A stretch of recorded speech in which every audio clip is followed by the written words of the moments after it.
Good morning to all.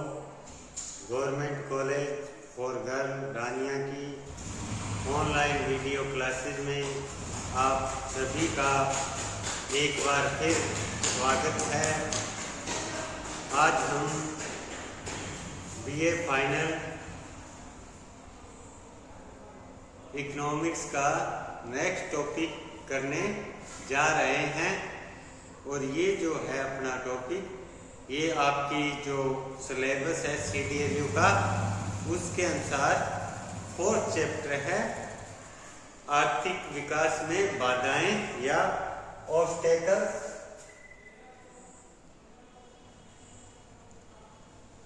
To economic development की आर्थिक विकास में कौन कौन सी बाधाएं हैं, इसको आज हम डिटेल में स्टडी करेंगे। तो जैसा कि आप सभी जानते हैं, अलग विकसित देशों की जो आर्थिक उन्नति का विषय है वो एक जटिल प्रक्रिया है और इन देशों के आर्थिक विकास में अनेकों प्रकार की बाधाएं जैसे आर्थिक, सामाजिक, राजनीतिक तथा धार्मिक उत्पन्न होती हैं। तो इन सभी, यदि हम सभी अलग विकसित देशों की अर्थव्यवस्थाओं का अध्ययन करें तो हमें ये पता चलता है कि इन सभी अर्थव्यवस्थाओं के पिछड़ेपन का कारण कोई कुछ सामान्य तत्व या सामान्य तत्वों का समूह नहीं है।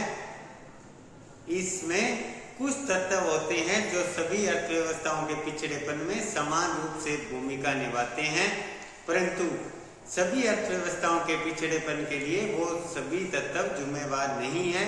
ये अलग अलग अर्थव्यवस्थाओं तथा अलग अलग देशों की वहाँ की परिस्थितियों पर निर्भर करते हैं। तो प्रोफेसर नरसे ने इन देशों की जो आर्थिक विकास की बाधाएं हैं, इन बाधाओं का मुख्य कारण निर्धनता का दुष्चक्र को बताया, विशियस सर्कल ऑफ पॉवर्टी, जबकि हार्वे लेविनस्टाइन ने इन बाधाओं का मुख्य कारण निम्न स्तरीय संतुलन स्तर बताया, लो लेवल ऑफ इक्विलिब्रियम। तो इन बाधाओं को हम मुख्यतः दो भागों में बांट सकते हैं। एक है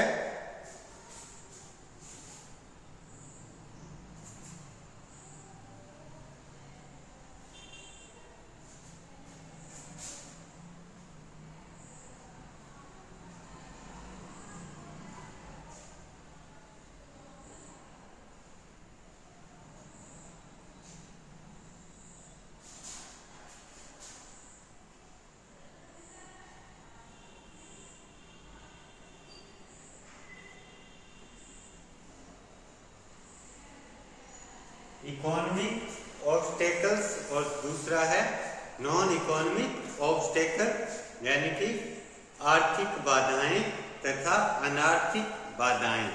अब हम सबसे पहले आर्थिक बाधाओं को स्टडी करेंगे। तो फर्स्ट आर्थिक बाधा है वो है बाजार की अपूर्णताएं।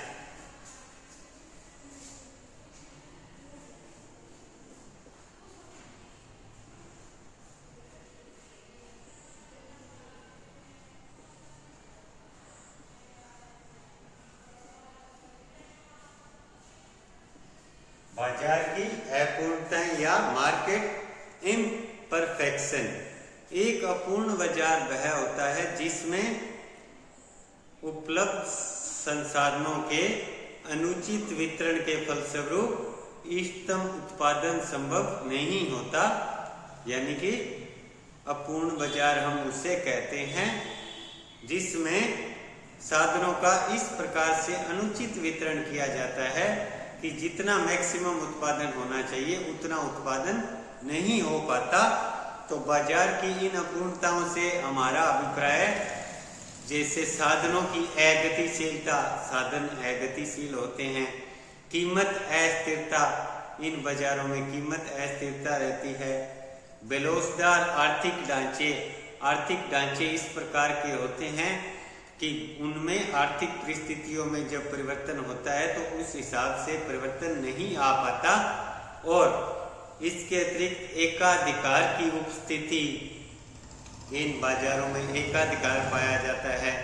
इसके अतिरिक्त विशिष्टीकरण का अभाव, अलग विकसित अर्थव्यवस्थाओं में विशिष्टीकरण नहीं पाया जाता। विशिष्टीकरण तथा श्रम विभाजन कम मात्रा में पाया जाता है। इन सभी कारणों के फलस्वरूप अलग विकसित देशों में उत्पादन की जो कुशलता है वो कम रहती है और साधनों का उचित उपयोग नहीं हो पाता।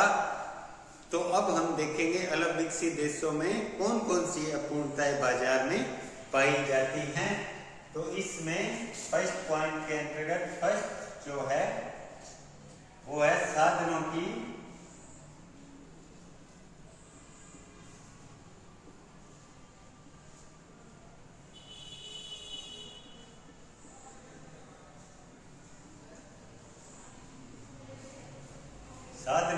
अगतिशीलता, इमोबाइल फैक्टर। बाजार की क्या है साधनों की गतिशीलता से अभिप्राय कि अलग विकसित देशों में उत्पादन के साधन अगतिशील होते हैं। इन अर्थव्यवस्थाओं में अधिकतर श्रमिक जो अपने मौजूदा कार्यों में लगे हुए हैं वहां पर उनका सीमांत उत्पादकता या सीमांत उत्पादन बहुत कम होने के बावजूद भी वो नए कार्यों में नहीं जाते जहां उनका सीमांत उत्पादन ज्यादा हो सकता है अपने मौजूदा कार्यों से। तो वो वहीं काम करते रहते हैं जहां उनका सीमांत उत्पादन बहुत कम है और जहां उनका सीमांत उत्पादन किसी अन्य कार्य में ज्यादा हो सकता है वहां वो कार्य करने के लिए नहीं जाते। तो इस अगतिशीलता के कारण क्या होता है, अर्थव्यवस्था में श्रमिकों का तथा पूंजी का उचित बंटवारा नहीं हो पाता और इस जो साधनों की अगतिशीलता है इसका कारण मुख्यतः सामाजिक बाधाएं हैं। सामाजिक बाधाओं में क्या, प्रचलित रीति रिवाज, जाति तथा धार्मिक विचारधाराएं। अब हमारे भारत के संबंध में हम विचार करें तो एक जो प्रचलित रीति रिवाज है हमारे कि व्यक्ति घर के पास ही काम करना चाहता है, वो अपना घर छोड़कर दूर किसी शहर में नहीं जाता। अपने घर के पास चाहे उसका सीमांत उत्पादक बहुत कम हो और जैसे वो हरियाणा से बंबई में काम करने जाए तो वहां सीमांत उत्पादन या उसको मजदूरी अधिक मिलेगी, परंतु वो वहां जाकर काम करना पसंद नहीं करता। और कुछ जाति तथा धार्मिक प्रथाएं भी इस प्रकार की है कि जो साधनों की अगतिशीलता को बढ़ाती हैं। तो एक ये अपूर्णता है। दूसरी इसमें अपूर्णता है बाजार की दशाओं के विषय में अज्ञानता।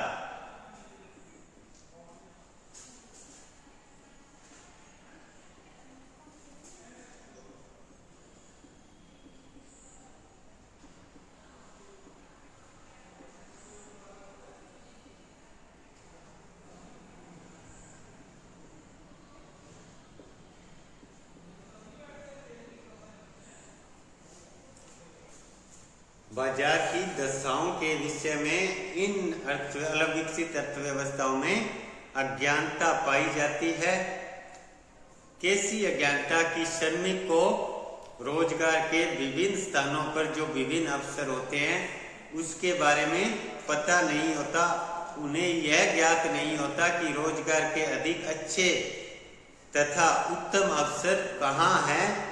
इसी प्रकार उत्पादकों को भी यह ज्ञात नहीं होता कि घरेलू तथा अंतर्राष्ट्रीय बाजार में या घरेलू बाजार में विभिन्न स्थानों पर रोजगार की क्या संभावनाएं हैं। तो एक ये दूसरी अपूर्णता है। तीसरी बाजार की अपूर्णता है एकाधिकारी प्रवृत्तियां।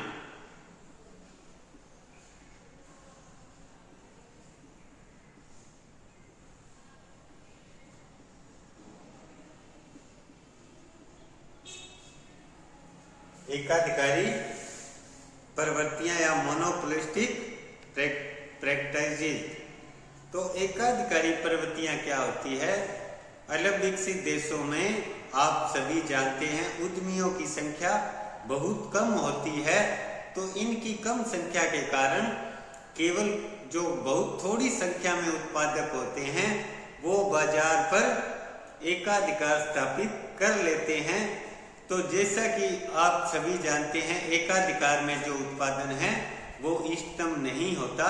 इष्टतम उत्पादन होने के लिए पूर्ण प्रतियोगिता आवश्यक है। तो इसलिए इन देशों में उद्यमियों की कम संख्या होने के कारण एकाधिकार स्थापित हो जाता है तथा उत्पादन का स्तर है वो इष्टतम उत्पादन या कुशल उत्पादन से कम रह जाता है। लास्ट जो इसमें हम देखेंगे बाजार की पूर्णता में वो है बेलोच अर्थव्यवस्था।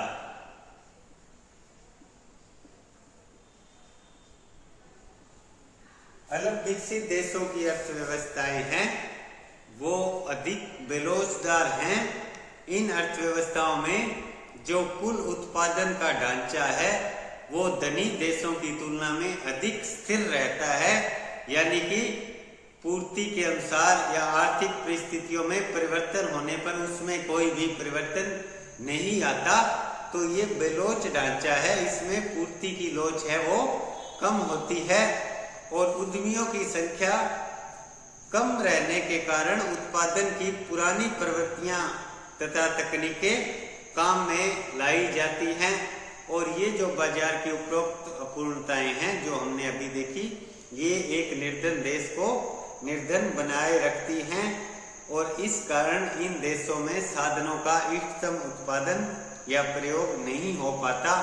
इसे हम एक डायग्राम द्वारा समझने की कोशिश करेंगे। तो इस डायग्राम में हम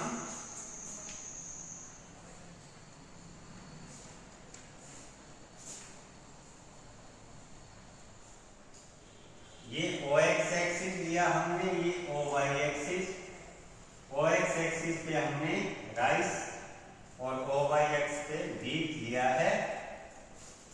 ये हमने डायग्राम ड्रॉ किया है। कोई भी देश मान लो दो वस्तुओं का उत्पादन करता है, एक व्हीट या गेहूं का, सेकंड राइस या चावल का, उसका हम प्रोडक्शन पॉसिबिलिटी कर्व ड्रॉ करेंगे। तो ये उसका प्रोडक्शन पॉसिबिलिटी कर्व है PL। और इसमें हम देखेंगे प्रोडक्शन पॉसिबिलिटी कर्व क्या दर्शाता है कि एक देश अपने उपलब्ध सभी संसाधनों से यदि चावल का उत्पादन करे तो वो अधिकतम OP मात्रा चावल की उत्पादित कर सकता है। यदि वो अपने सभी संसाधनों को चावल के उत्पादन से हटाकर गेहूं के उत्पादन में लगाए तो वो अपने उपलब्ध संसाधनों से OL अधिकतम मात्रा में अकेले गेहूं का उत्पादन कर सकता है। और इस जो प्रोडक्शन पॉसिबिलिटी कर्व है इसके जो अन्य बिंदु हैं वो चावल तथा गेहूं के ऐसे विभिन्न संयोगों को दर्शाते हैं जो एक देश अपने संसाधनों का उचित उपयोग करके इन चावल तथा गेहूं की दोनों की कितनी अधिकतम मात्रा उत्पादित कर सकता है। तो ये एक अलग विकसित देश का प्रोडक्शन पॉसिबिलिटी कर्व है। अब हम इसमें इसका जो एक्चुअल उत्पादन होगा इस देश में वो इस कर्व के अकॉर्डिंग होगा। इसको हम AC लिखेंगे। ये कर्व क्या है? एक्चुअल प्रोडक्शन कर्व है अलग विकसित देश का।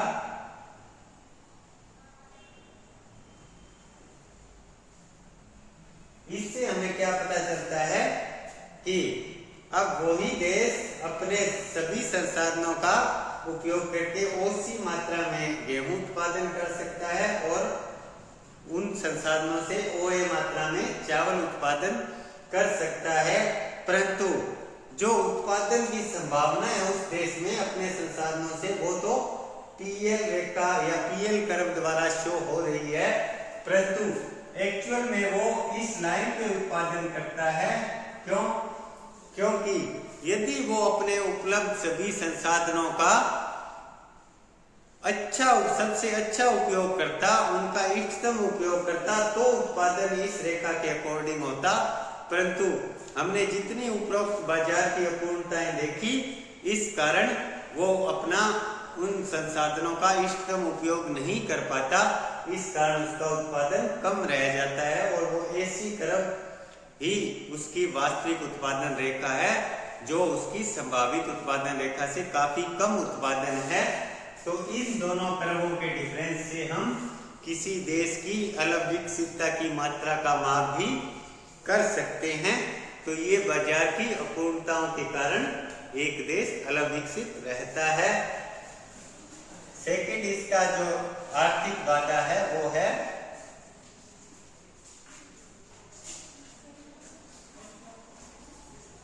निर्धनता का दुष्चक्र। प्रोफेसर नर्कसे ने बताया कि अलग विकसित अर्थव्यवस्था में निर्धनता का दुष्चक्र पाया जाता है। प्रोफेसर नर्कसे के शब्दों में, एक देश इसलिए निर्धन है क्योंकि वह निर्धन है। इससे पता चलता है नर्कसे के अनुसार कि एक देश की निर्धनता का कारण भी निर्धनता है और उसका परिणाम भी निर्धनता।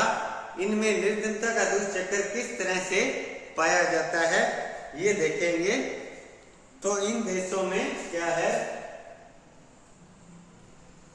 आय कम होती है, आय कम होती है इन देशों में। आय कम होने के कारण एक और तो डिमांड कम होगी और दूसरी ओर बचत भी कम होगी। तो मांग तथा बचत कम होने के कारण निवेश की जो प्रेरणा है वो कम होगी, निवेश कम होगा। निवेश कम होने के कारण कैपिटल फॉर्मेशन या पूंजी निर्माण कम होगा। पूंजी निर्माण कम होने के कारण आय उत्पादकता कम होगी, प्रोडक्टिविटी कम होगी। उत्पादकता कम होने के कारण आय कम होगी। आय कम होने के कारण फिर यहां से चक्कर स्टार्ट हो जाएगा। मांग कम होगी, बचत कम होगी। मांग तथा बचत कम होने के कारण निवेश की प्रेरणा तथा क्षमता दोनों कम होगी। इस कारण निवेश कम होगा। निवेश कम होने के कारण पूंजी निर्माण कम होगा। पूंजी निर्माण कम होने के कारण उत्पादन कम होगा, उत्पादकता कम होगी। उत्पादकता कम होने के कारण आय कम होगी और इस तरह से ये चक्कर निरंतर चलता रहेगा। ये निर्धनता का दुष्चक्र इन अर्थव्यवस्थाओं को विकसित नहीं होने देता या अपने जाल में से नहीं निकलने देता। इस चक्कर को हम डायग्राम से भी देखेंगे।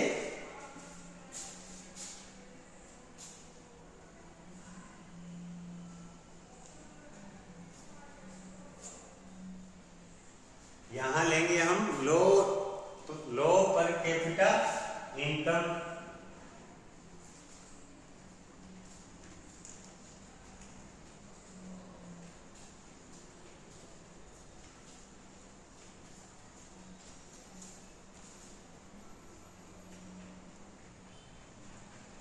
यहां लेंगे low level of demand.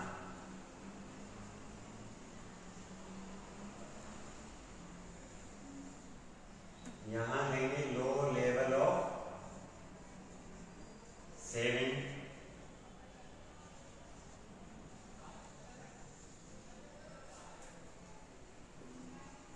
Low level of investment in physical and human capital.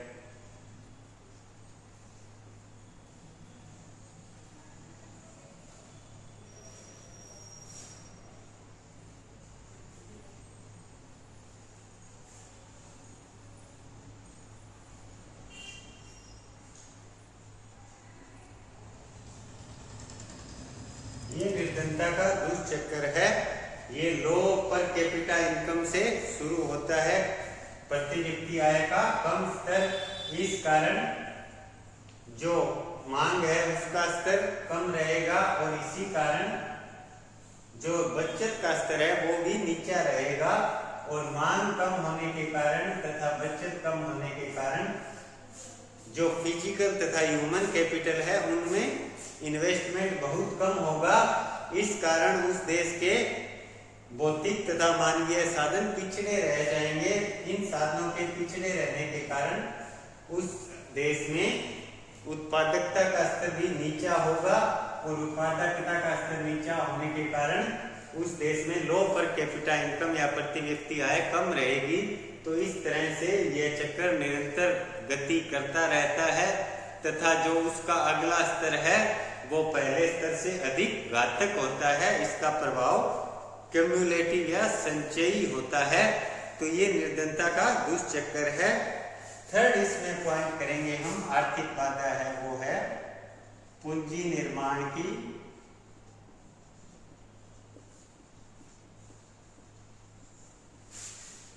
कम दर।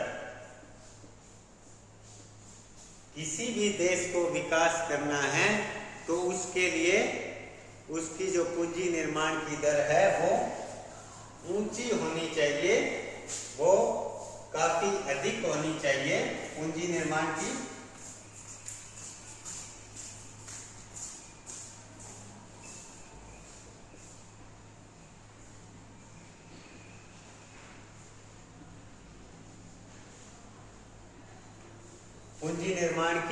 ऊंची दर जो विकसित अर्थव्यवस्थाएं हैं उनमें उन देशों की राष्ट्रीय आय का 20 से 25% उनकी कुल राष्ट्रीय आय का उनकी कुल राष्ट्रीय आय का 20 से 25% है वो बचत की जाती है। इस बचत को पूंजी निर्माण में लगाया जाता है। तो वहां पूंजी निर्माण की दर उन देशों की राष्ट्रीय आय का 20 से 25% होती है विकसित देशों में, परंतु अलग विकसित देशों में इनकी राष्ट्रीय आय का पूंजी निर्माण है वो केवल 10 और 15% तक होता है। और इतने कम पूंजी निर्माण होने के कारण इस पूंजी निर्माण को केवल गिसावट में ही ये खर्च हो जाता है, मशीनों की डेप्रिसिएशन में ही। इससे नई पूंजी का निर्माण नहीं किया जा सकता। और इन अर्थव्यवस्थाओं में पूंजी निर्माण की दर कम होने के कारण जो श्रमिक हैं प्रति श्रमिक कम पूंजी उपलब्ध होती है और प्रति श्रमिक कम पूंजी उपलब्ध होने के कारण श्रम प्रधान तकनीकों को अपनाना पड़ता है। इन तकनीकों में उत्पादकता कम होती है और उत्पादकता कम होने के कारण आय कम होगी, आय कम होने के कारण फिर आगे बचत कम होगी, निवेश कम होगा, फिर निवेश कम होगा, निवेश कम होने से फिर पूंजी निर्माण की दर कम रहेगी, पूंजी निर्माण की दर कम रहने से उत्पादकता कम रहेगी, फिर आय कम रहेगी। इस तरह से ये जो चक्कर है वो पूंजी निर्माण की दर को नीचा बनाए रखता है और इन देशों का विकास नहीं हो पाता। नेक्स्ट इसकी आर्थिक बाधा है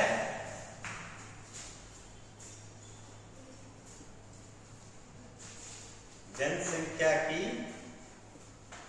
समस्या। अलग विकसित देशों में 1950-60 के बाद क्या इनकी जनसंख्या में क्या परिवर्तन आया कि इन देशों की स्वास्थ्य सुविधाओं में सुधार हुआ। स्वास्थ्य सुविधाओं में सुधार होने के कारण इन देशों में जो मृत्यु दर है वो काफी कम हो गई और जन्म दर पहले जितनी ही बनी रही। इस कारण इन देशों में जो जनसंख्या की वृद्धि दर है वो 2 से 3% के बीच है। और इतनी जनसंख्या की वृद्धि दर होने के कारण क्या हुआ कि इन देशों की जनसंख्या काफी अधिक बढ़ गई। और जनसंख्या बढ़ने के कारण क्या होता है कि आय है किसी व्यक्ति की वो 2 कार्यों में प्रयोग की जाती है, C+S। जो किसी व्यक्ति को आय प्राप्त होती है वो या तो उसका कंजम्पशन उपभोग करता है या उसकी बचत करता है। यदि वो जितनी बचत करता है उसको आगे पूंजी निर्माण में उपयोग लिया जाता है, ये निवेश के कार्य आता है। परंतु अलग विकसित देशों में उनकी जनसंख्या अधिक होने के कारण जितनी आय या उत्पादन किया जाता है उनकी जनसंख्या अधिक होने के कारण वो सारी आय को उपभोग उपभोग कर लिया जाता है, बचत के लिए कुछ नहीं बचता। तो इस कारण से इन देशों में पूंजी निर्माण या बचत बहुत कम रह जाती है, जो विकास के लिए आवश्यक है। दूसरी ओर इन देशों में जनसंख्या में जो तीव्र वृद्धि हुई, उस जनसंख्या में बच्चों का अनुपात बहुत अधिक है।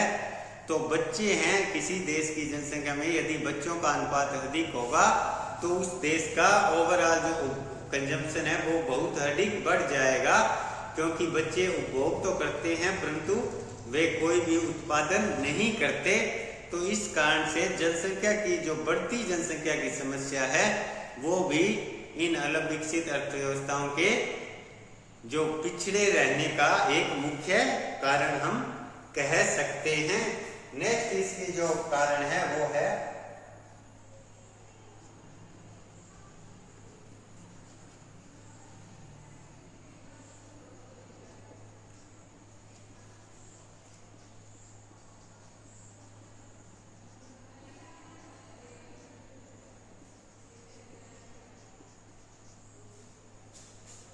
नेक्स्ट इसका कारण है आधुनिक उद्यम तथा प्रबंध का अभाव। प्रोफेसर शुपिटर ने किसी भी देश के आर्थिक विकास के लिए उद्यमी का कार्य है उसको बहुत अधिक महत्वपूर्ण बताया। तो अलग विकसित अर्थव्यवस्थाओं में जो उद्यमी आधुनिक उद्यमी हैं उनका अभाव पाया जाता है। क्या कारण है कि इन देशों में शिक्षा की कमी है। शिक्षा की कमी के कारण जो नए आविष्कार या इनोवेशन है इन कार्यों में इतना निवेश नहीं हो पाता। तो शिक्षा की कमी के कारण योग्य उद्यमी निकलकर नहीं आते। उद्यमी क्या कार्य करता है? उद्यमी वो कार्य करता है जो उत्पादन के निष्क्रिय साधन हैं उनको एकत्रित करता है तथा बाजार में जहां लाभ का अवसर देखकर उन सभी साधनों के सहयोग से उत्पादन कार्य प्रारंभ करता है, लाभ का अवसर खोजता है ताकि उसे उत्पादन करने से लाभ प्राप्त हो सके। तो इन अर्थव्यवस्थाओं में क्या है, योग्य उद्यमी तथा प्रबंधकों का अभाव पाया जाता है। इस तरह से जो बाजार में उत्पादन के अच्छे अवसर हैं वो निकल जाते हैं और उन अवसरों या कार्यों में कोई भी व्यक्ति निवेश नहीं करता। नेक्स्ट इनकी जो बाधा है वो है तकनीकी बाधा। अलग विकसित देशों में क्या है, तकनीक है वो पिछड़ी हुई है और वैज्ञानिक तथा तकनीकी दृष्टि से ये पिछड़े हुए देश हैं। उत्पादन की नई वैज्ञानिक तकनीकों के अभाव में इन देशों में कृषि तथा औद्योगिक उत्पादन है वो विकसित देशों की तुलना में काफी नीचा है, काफी कम है। इसके फलस्वरूप क्या है, साधनों का इष्टतम उपयोग नहीं हो पाता। इन देशों में कृषि में प्रति हेक्टेयर उत्पादन बहुत कम है। औद्योगिक उत्पादन है उनमें औसत लागत काफी अधिक है। इन कारणों से जो औसत लागत अधिक होने के कारण, उत्पादन कम होने के कारण जो खनिज संसाधन है देशों के उनका भी इष्टतम उपयोग नहीं हो पाता। तो हमने ये अब सभी जानते हैं कि किसी भी देश में उत्पादन की जो दर है उसको बढ़ाने के लिए उन्नत तकनीक का होना आवश्यक है और इन अलग विकसित देशों में जो उन्नत तकनीक है उसका अभाव पाया जाता है और इस उन्नत तकनीक के ना होने के कारण ये देश आर्थिक रूप से पिछड़े हुए हैं। नेक्स्ट जो इसका मेन बाधा है वो है